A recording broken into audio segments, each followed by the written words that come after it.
कंठे यस्य विराजते गरलम् गंगाजलं तु मस्तके वामांगे गिरिराज राजतनया जाया भवानी सती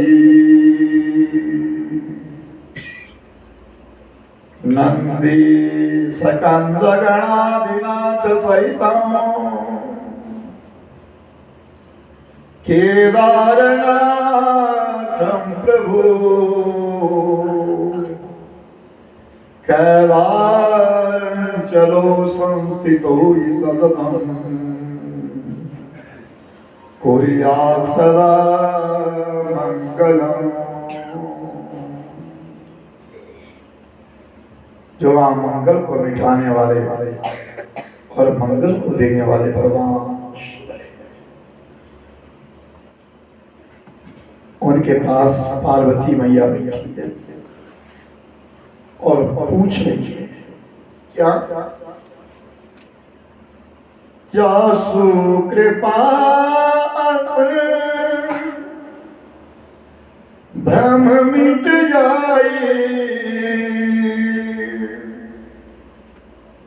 गिरिजा सोई कृपाल रघुराई।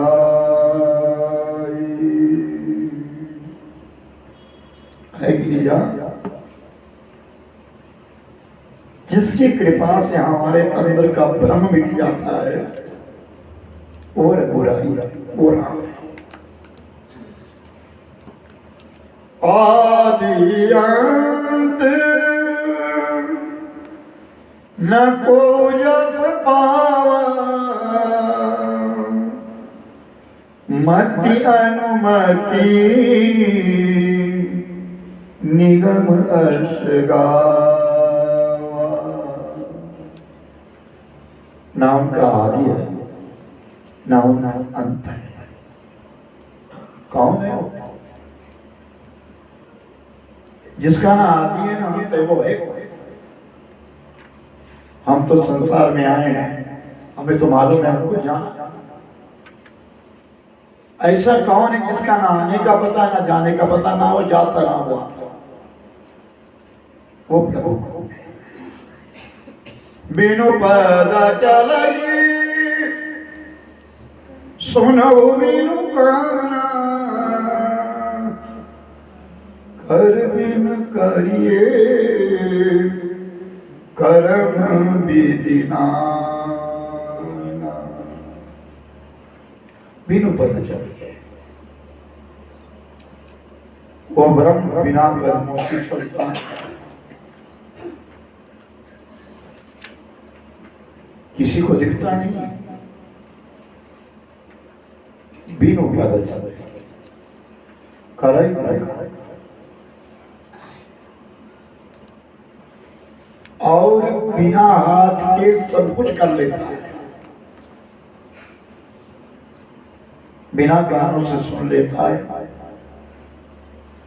बिना मुख से वो ग्रहण कर लेता है।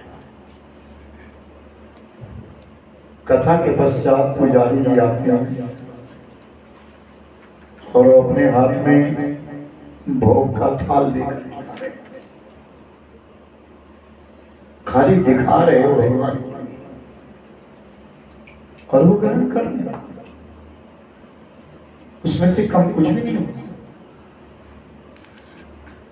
लेकिन भाव तो हमारा ये हम दे और वो ले रहे हैं।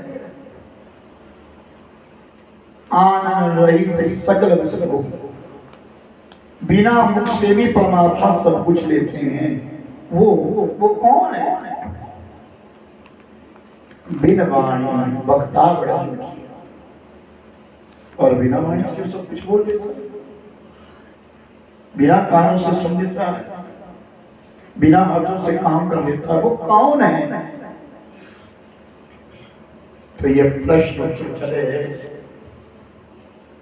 और गरुड़ जी अपनी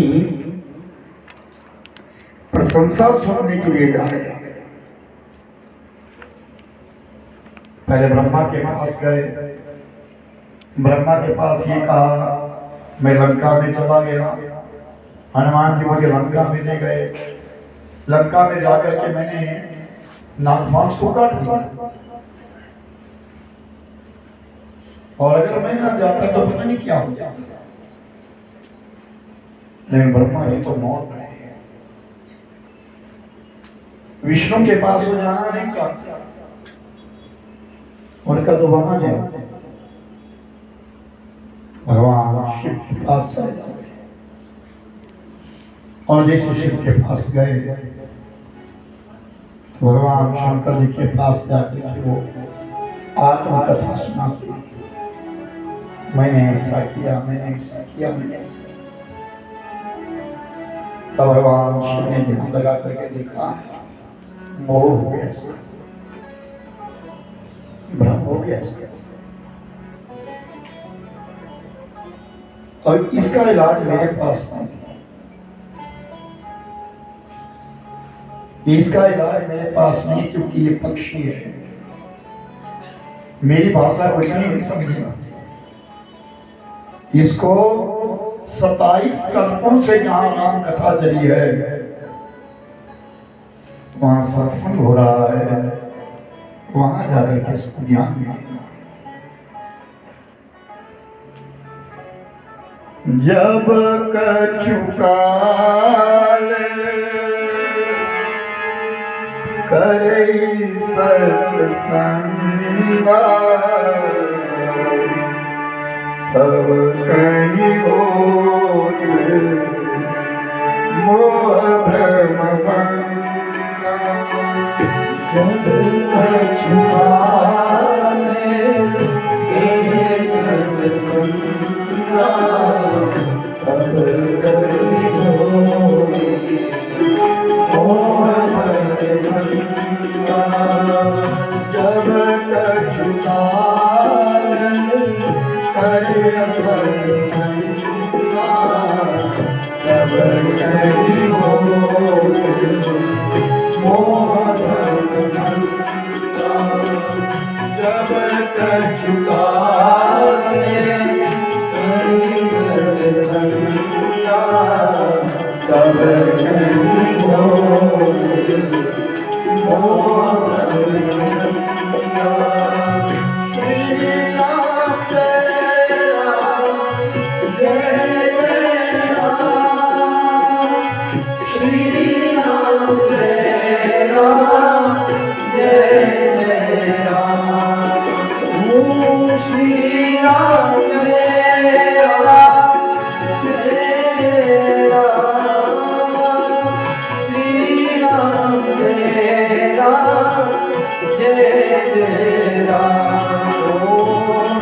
जब कछु काल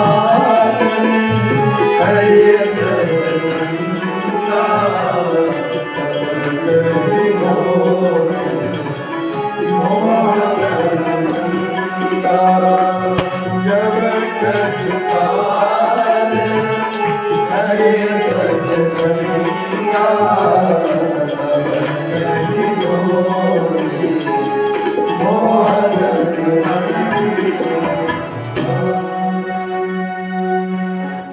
जब कुछ कार्य सत्संग में जाएगा, तब इसके अंदर का मोह, ये अभिमान भागेगा। कहे हैं मोह सकल व्याधि कर मूल, सब व्याधियों की जो जड़ है वो मोह है, अभिमान है। और वो अभिमान मानुष की परम व्याधि है। तिनते उपजा बहुसूला, उस मोह के द्वारा बहुत सारी बीमारियां पैदा होती है। ये शरीर के रोग नहीं, मन के रोग।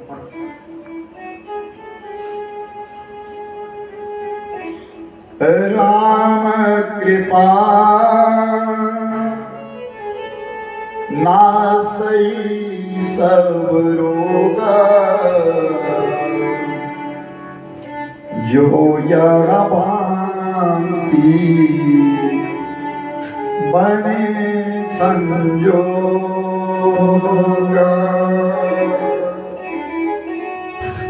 जब मानव के अंदर, मनुष्य के अंदर अभिमान होता है तो रोग उत्पन्न होते हैं।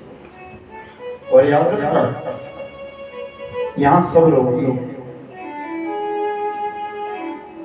यहाँ जितने भी लोग हम लोग बैठे हैं, हम सब रोगी हैं। मानस रोग हम सबको लगा है, कुछ ना कुछ मानस रोग सबके अंदर है। मोह सकल व्याधि कर मूला, तिनते उपजा बहुसूला। उस मोह से, अभिमान से सबके लिए कुछ ना कुछ बीमारी है। तो पूछा उसका इलाज क्या है? सब ध्यान से सुनना। सद्गुरु वैद्य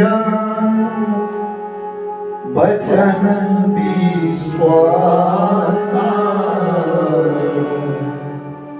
संयम विषय के आसा। कोई सद्गुरु मिल रहा है, पूछना कि इस रोग का नाश क्या है? जो हमको भवरोग रोग है, मोह लगता है, अभिमान लगता है, उसका इलाज क्या है? कि सद्गुरु वैद्य, कोई अच्छा वैद्य, कोई अच्छा गुरु मिल जाए और वचन विश्वास, और उनका जो वचन है वो औषधि है, उसके ऊपर अगर हम विश्वास कर दें तो इन विषयों से हम छूट सकते हैं और इस मोह से दूर हो सकते हैं। एक इलाज है, और कोई इलाज नहीं है। अब गरुड़ के लिए मैं नहीं समझा सकता, तो गरुड़ से कहा, गरुड़ एक काम कर, नीलगिरी पर्वत पर चला जा। उस नीलगिरी पर्वत के ऊपर बहुत सारे निहंग हैं, बहुत सारे पक्षी हैं। तो हम पक्षियों की भाषा में वहां कथाएं होती है, सत्संग होता है।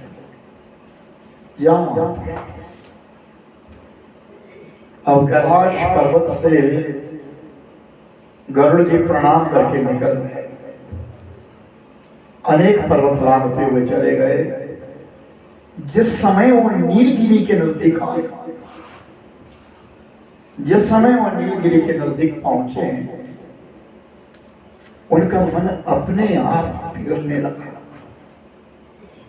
मन को शांति मिलने लगी। क्यों? वहां सत्संग हो रहा है। याद रखना, आप घर से आओ, सड़क तक आपका मन और होगा, नीचे पौड़ियां उतरो, मन और हो जाएगा। इस परिसर में आ जाओ, मन और हो जाएगा। गर्भगृह में चले जाओ, मन और हो जाता है। ये फैक्ट है, बिल्कुल सही बात है। जहां जो वातावरण है वो वाइब्रेशन वहां फैली हुई है, उससे हमको शांति मिलती है। क्रोध होता है, क्रोध की जगह में जाओगे तो क्रोध मिलेगा। एक संत थे, बड़े उच्च कोटि के संत, उन्होंने क्रोध को पी लिया था, अपने जीवन में क्रोध पी लिया था। तो गांव के लोगों ने, कुछ बदमाश लोग, उन्होंने कहा हम कितना कुछ कहें लेकिन इस बाबा को क्रोध नहीं आता। तो एक उदंडी व्यक्ति ने कहा, आज मैं इस नियम को तुड़ा कर रखूंगा। वो बाबा के सामने गया, गालियां देने लगा, तू चोर है, तू डकैत है, इतने दिनों से यहाँ रहता है, तू ऐसा है, तू ऐसा है। बाबा जी तो चुप है। उसको 1 घंटा बोलते बोलते हो गया फिर कोई सज्जन व्यक्ति कहा, उसने कहा भाई क्यों तंग कर रखा था? फिर बाबा से कहा, बाबा एक बात बताइए, आपको इतनी गालियां दे रहे हैं लेकिन आप तो कुछ भी नहीं कर रहे। तो बाबा का ये कई उत्तर था, जिसके पास जो वस्तु है वो देता है। इनके पास क्रोध है,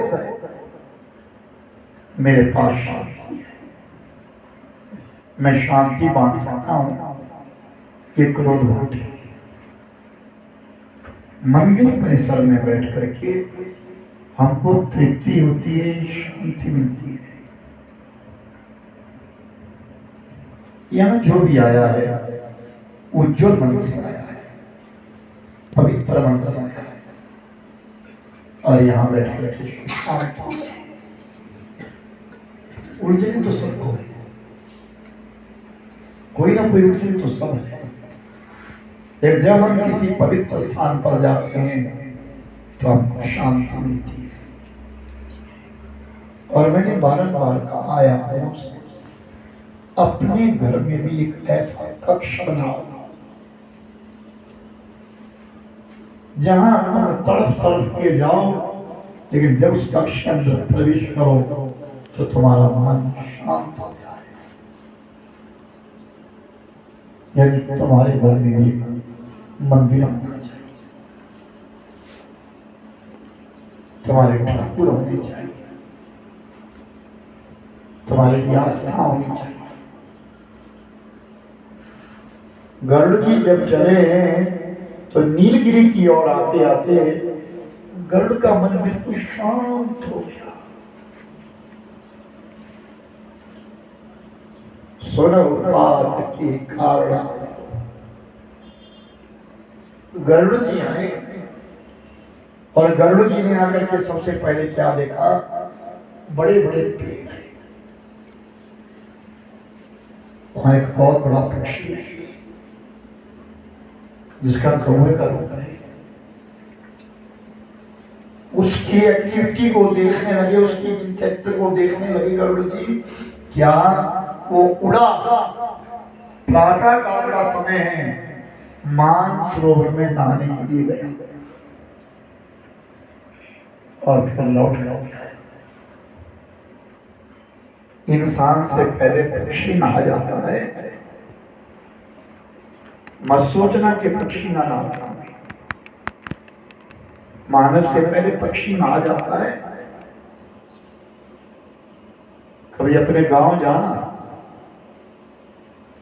फिर 4 बजे उठना सुबह, फिर देखना चहचहाने की आवाज आ रही होती है, वो नदी में स्नान करके लौट रहे होते हैं।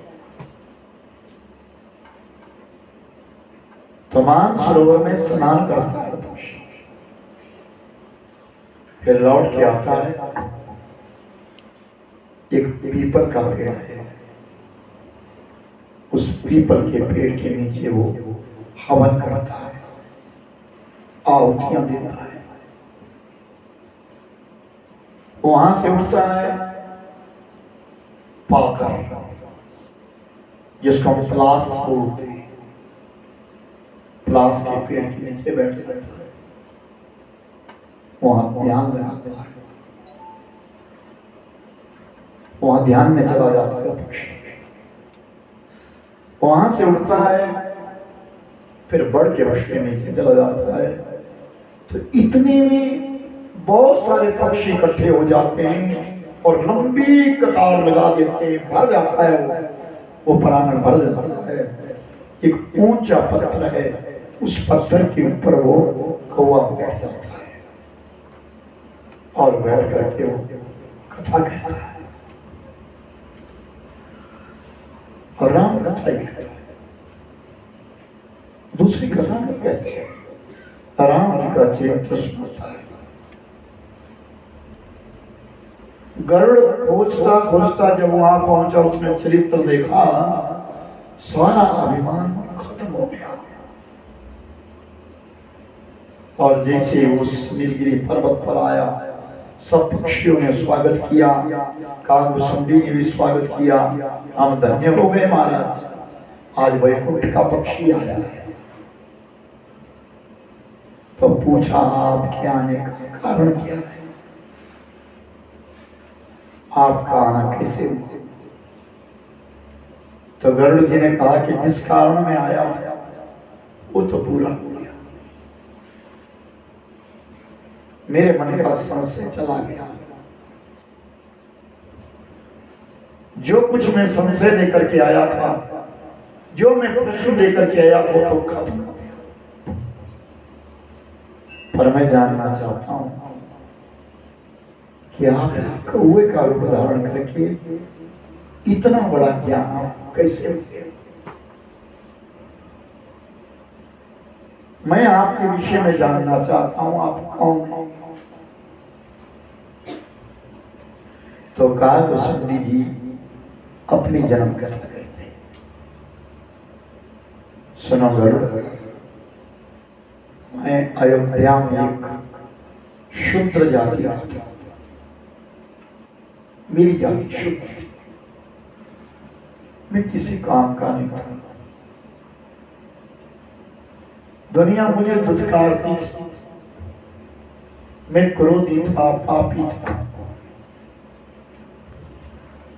एक दिन मैं वहां से चला गया और काशी नगरी में पहुंच गया।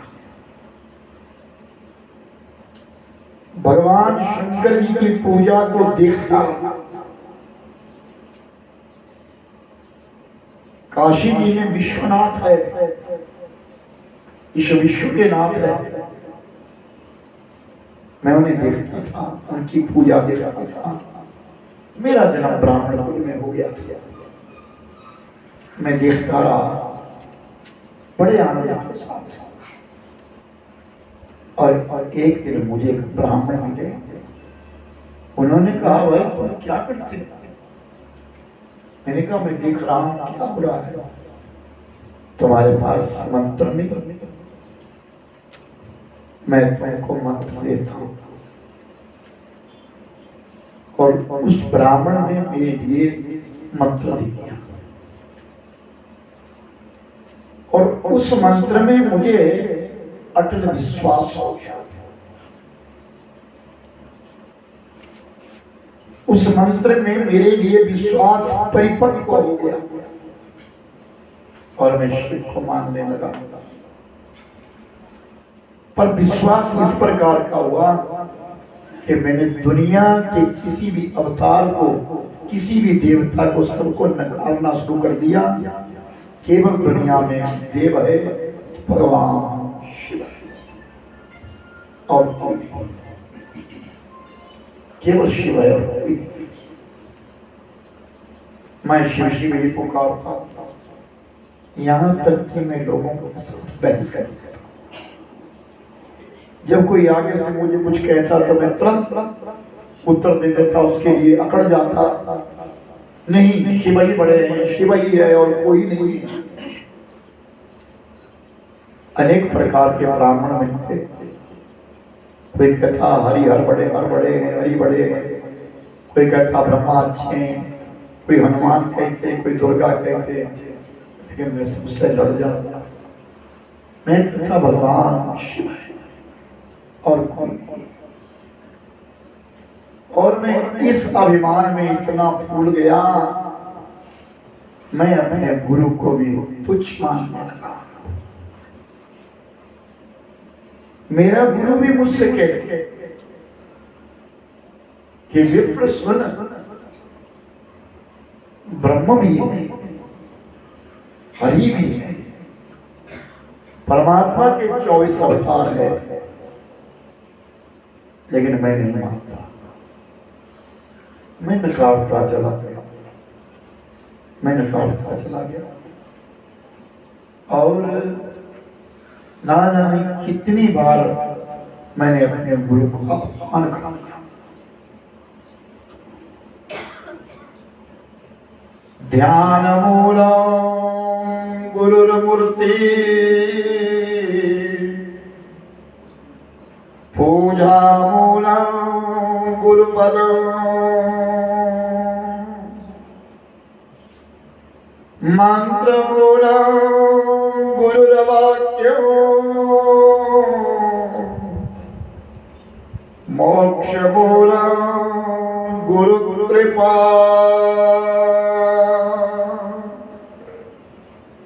गुरु गीता कहती है ध्यान करना है तो गुरु चरणारविंद करो। ध्यान मूलम गुरुर्मूर्ति। अपनी समृद्धि में अपने गुरु का ध्यान जरूर होना चाहिए। ये हमारा समर्थन है। पूजा मूलम गुरुपदम। जब भी तुम कोई पूजा करने बैठते हो तो गुरु लोग ये कहते हैं पहले जो वाणी से लिखा हुआ मंत्र है उसे जपना। वही चरणारविंद किसके बाद है। मंत्रमूलम गुरुर्वाक्यम और मोक्षमूलम गुरुकृपा। मंत्रों का जो मूल है वो गुरु मंत्र है। तुम कोई भी मंत्र जप करो, राम का करो, कृष्ण का करो, देव का करो, देवी का करो, जिसकी तुम्हारी इच्छा करो, लेकिन पहले मंत्र मूल क्या है। गुरु वाक्य जो तुम्हारे गुरु ने तुम्हें दिया वो मूल है। और मोक्ष मूलम गुरु कृपा। मोक्ष तभी मिलेगा अगर गुरु की कृपा। संत कृपा को पाने के लिए परमोद्योग करना होता है। मंत्रं सत्यं पूजा सत्यं सत्यं देव निरंजनं गुरुर्वाक्यं सदा सत्यं सत्यवेदं परमं पदम्। मंत्रम सत्यम। मंत्र झूठा नहीं हो सकता। पूजा भी सत्य है, मंत्र भी सत्य है, पूजा भी सत्य है। सत्यम देव निरंजन। परमात्मा की आरती पूजा ध्यान सब सत्य है। सत्य में कभी परमात्मा। सत्य ही स्वयं ईश्वर है। सत्य ही परमात्मा है, सत्य ही ईश्वर है। जो तुम्हारे गुरु महाराज ने तुमको दे दिया वो तुम्हारा वाक्य है। मुख से निकला हुआ मंत्र वो तुम्हारी औषधि है। उसके द्वारा ही तुम गति को प्राप्त होंगे, मोक्ष को प्राप्त होंगे।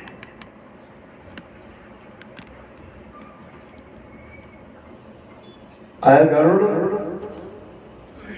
मैं बारंबार सबको नकारता चला गया, लेकिन मैंने अपने गुरु की अवहेलना कर दी। और एक दिन की बात, मेरा अभिमान कितना बढ़ गया। सुर पक्षराज गरुड़ सुर, मेरा अभिमान इतना बढ़ गया कि मेरे गुरु महाराज मेरे दरवाजे पे खड़े हो गए। मंदिर के दरवाजे पर मेरे गुरु महाराज खड़े हो गए और मैं प्रणाम करने के लिए उठा। क्यों? अपने को शिव भक्त मान रहा हूं। ये मेरा गुरु तो नाम प्रकार की बात करता है। दुनिया में शिव ही तो है और कोई भी नहीं, और तो कोई नहीं दुनिया। और मैंने देख करके भी अनदेखा कर दिया। कहा ना कि गुरु को छोड़ने का कोई तरीका नहीं। एक ही कारण है गुरु का त्याग करने का, और वो कारण ये है कि अगर गुरु तुमको धर्म करने से मना करता है तो तुम गुरु का त्याग करो, अन्यथा गुरु का त्याग नहीं है। दरबारे के ऊपर मेरे गुरुदेव खड़े थे और मैं शनि की पूजा कर रहा था और मैंने अनदेखा कर दिया, और जिस समय मैंने अनदेखा कर दिया उसी समय भगवान शिव प्रकट हो गए। बोलिए शंकर भगवान की जय। दुष्ट, जिसने तुझे मेरी पूजा के योग्य बनाया तूने उसकी अवहेलना कर दी और क्रोध से उनकी आंखें लाल हो गई। भगवान शिव जैसे त्रिशूल उठाने लगे तो मेरे गुरुदेव तो बड़े दयालु थे, उन्होंने भगवान के सामने स्तुति प्रारंभ कर दी। नमामि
नमामि, मैं आपके चरणों में प्रणाम करता हूं। वो मेरे गुरुदेव प्रणाम करने लगे और मैं थर-थर कांपने लगा।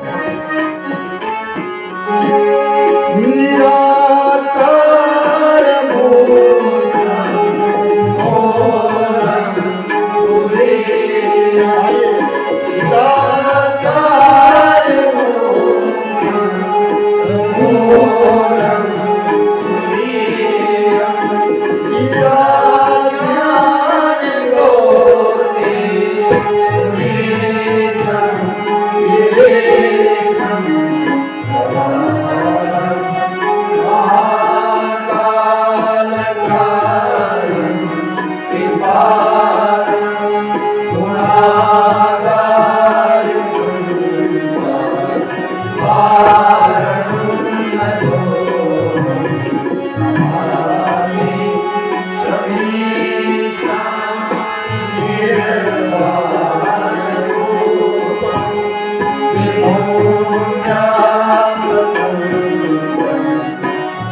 निराकार है, आपका कोई आकार नहीं। फूल है। ऐ परमात्मा तुषारा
Shri Ram,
मेरे गुरु महाराज ने 8 श्लोक पढ़े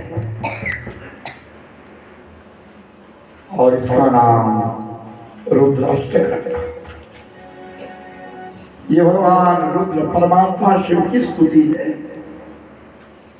जो भी शंकर जी के सामने से पढ़ता है भगवान उस पर प्रसन्न होते हैं। जब ब्राह्मण ने स्तुति करी, मेरे गुरु महाराज ने जब ये स्तुति करी तो भगवान शिव शांत हो गए, लेकिन उन्होंने मेरे लिए श्राप दिया, नाग की योनि में चला जा, हजारों योनियां बचा।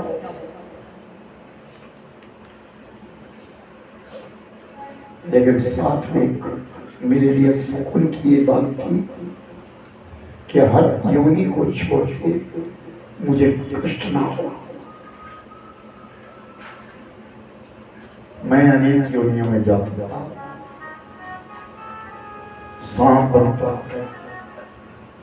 कभी कछुआ बन जाता, कभी मेंढक बन जाता, कभी पशु बन जाता, कभी जानवर बन जाता, नाना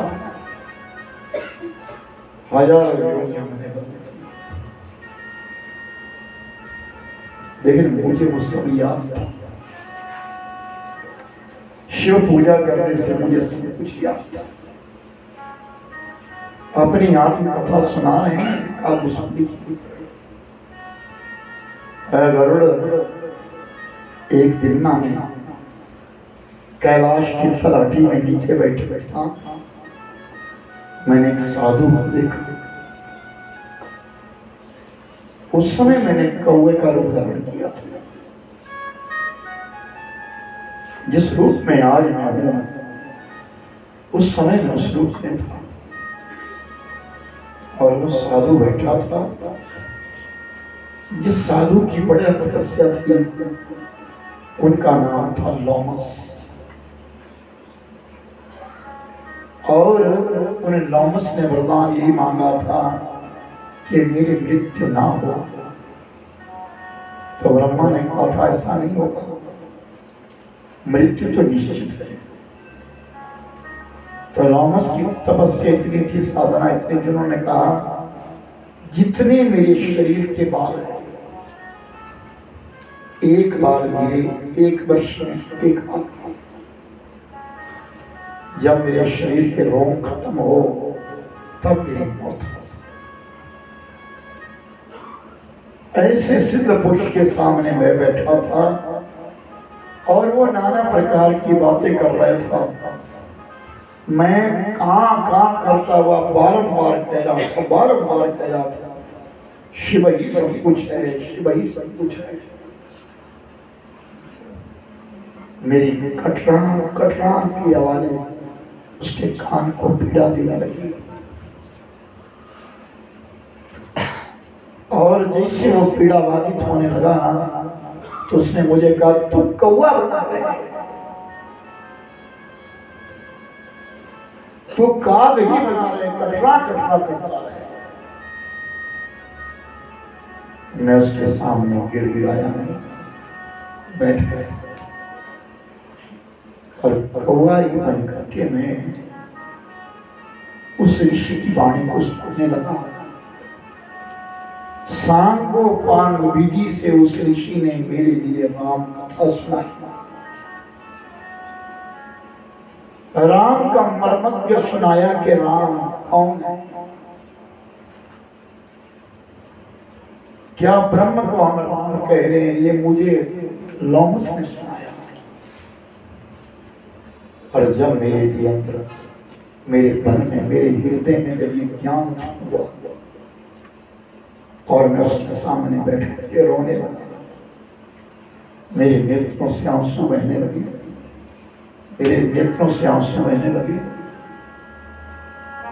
तो फिर मुझसे पूछा कहो तुम्हारी योनि बदली? नहीं। और जिस योनि में मुझे ये ज्ञान हुआ मुझे इसी योनि में मैं कौवा बन के रहना चाहता हूं। तो मेरे लिए कहा क्या होगा, आज से तुम्हारा नाम कागभूषुंडी होगा और पक्षियों को तुम अपनी भाषा में राम कथा सुनाते रहो। गरुड़ जी 27 कल्प बीत गए।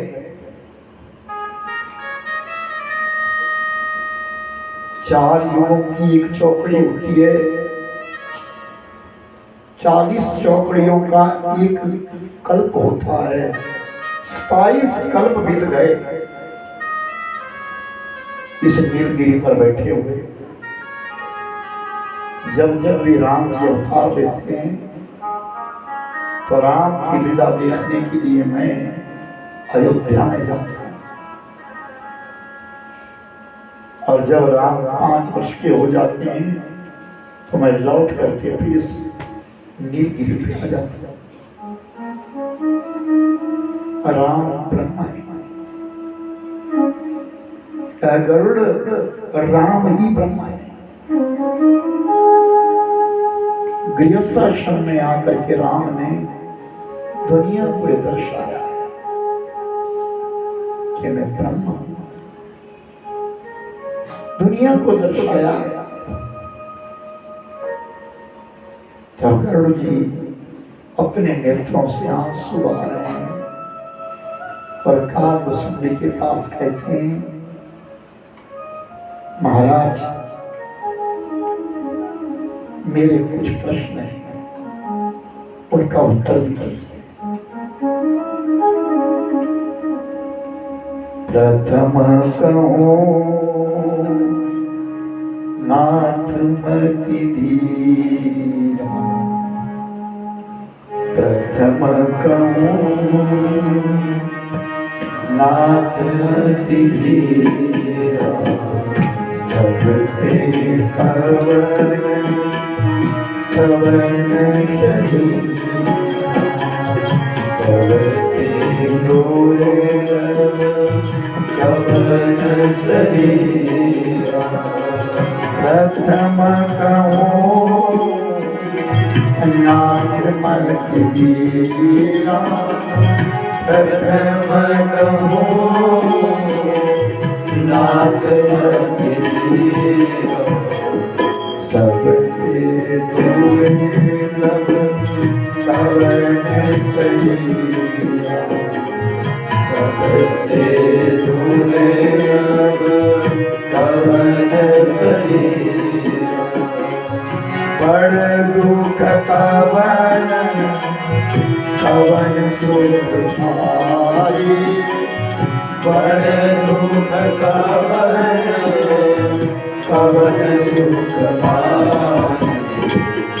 सुनी संक्षेप कहो विचार, सुनी संक्षेप कहो विचार।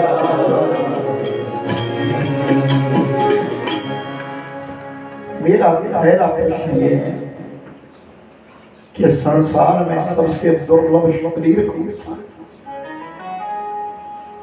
कौन सी योनि ऐसी जो सबसे दुर्लभ है? मेरा पहला प्रश्न तो ये है। मेरा दूसरा प्रश्न ये है, बड़ कवन और कवन सुख भारी, सबसे बड़ा दुख क्या है संसार में और सबसे बड़ा सुख क्या है? दूसरा प्रश्न है कि सबसे बड़ा सुख क्या है, और तीसरा प्रश्न है कि सबसे बड़ा दुख क्या है? सब ध्यान से सुनना, प्रेम से मेरे भाई बहन। ये राम कथा का सारांश है जो काल वसुंधरी ने कहा और गरुड़ ने सुना और फिर प्रश्न किया,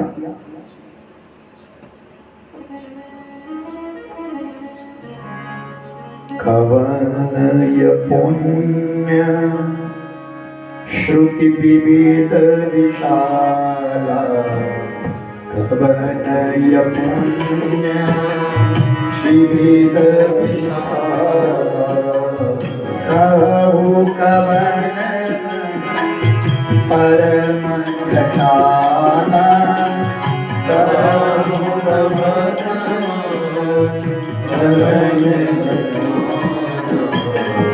मानस रोग कहूँ समझाए, मानस रोग कहूँ समझाए। तुम सर्वज्ञ कृपा दिखाई, तुम सर्वज्ञ कृपा सुनो सागर अतिथि, सुनो सागर अतिथि। सो संक्षेप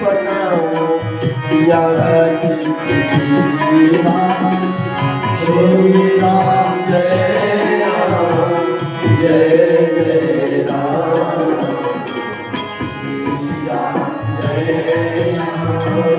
जय जय राम, श्री राम जय राम जय जय राम। कौन है, असंत कौन है? ये मेरा चौथा और पांचवा प्रश्न है। संत कौन है, असंत कौन है? मेरा छठा प्रश्न ये है, कवन पुण्य श्रुति विदित विधान, सबसे बड़ा पुण्य क्या है संसार में? और सातवां प्रश्न है, मानस रोग क्या है? ये मेरे 7 प्रश्न है।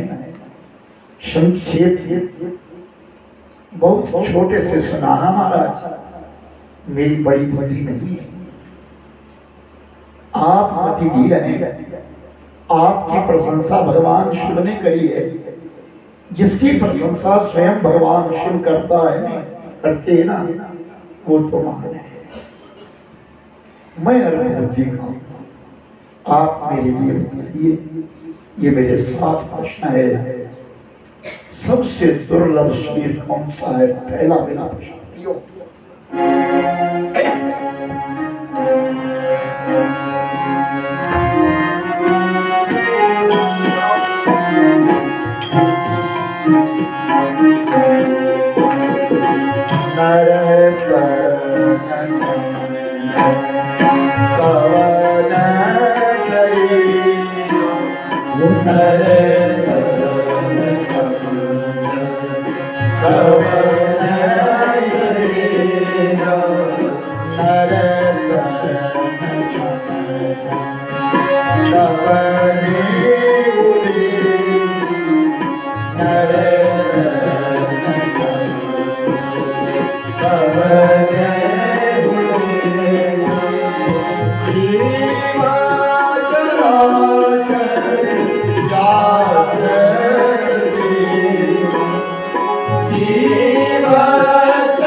अगर सुनो, नर तन सम नहीं बने बनी, मानुष जैसा शरीर कोई भी नहीं। पहला प्रश्न ही है ना, दुर्लभ शरीर कौन सा है जो मिलता ही नहीं? ऐसा कौन सा शरीर है? गरुड़ वो मानव का शरीर है। कोई कह देता है ये इंसान मरा, इंसान पैदा होगा, ना ना ना ना, खुदा भी उसके योग्य कर्म करना होगा तब इंसान बनेगा। हम सोचे जो हमने कमाया है इसको भोगने के लिए हम आएंगे, नहीं, यह असल मना करती है। उसके लिए हमें मानुष बनने के लिए कुछ कमाना पड़ेगा। कितने लोग ऐसा कह देते हैं, मैं मर जाता तो अच्छा। क्यों? मुझे मौत आ जाती तो अच्छी। क्यों? ये शरीर बारंबार नहीं मिलेगा। हमारे पनिहार में एक पंजाबी परिवार है, मुझसे बहुत प्रेम करते हैं। नाम है, मैं नाम भी सामने कह दूंगा, मल्होत्रा थोक के व्यापारी है। तो मुझसे बहुत प्रीति है, उनका प्रेम है। उनकी घरवाली बीमार, तेरे नाम की माला में और ये नहीं कहा कि मैं अपने पोते प्रपोतों को देख लूंगी, नहीं, जीने दे मुझे कुछ नहीं, तेरे नाम की माला में और मैंने कहा मां डरने, ऐसे लोग बहुत होते हैं।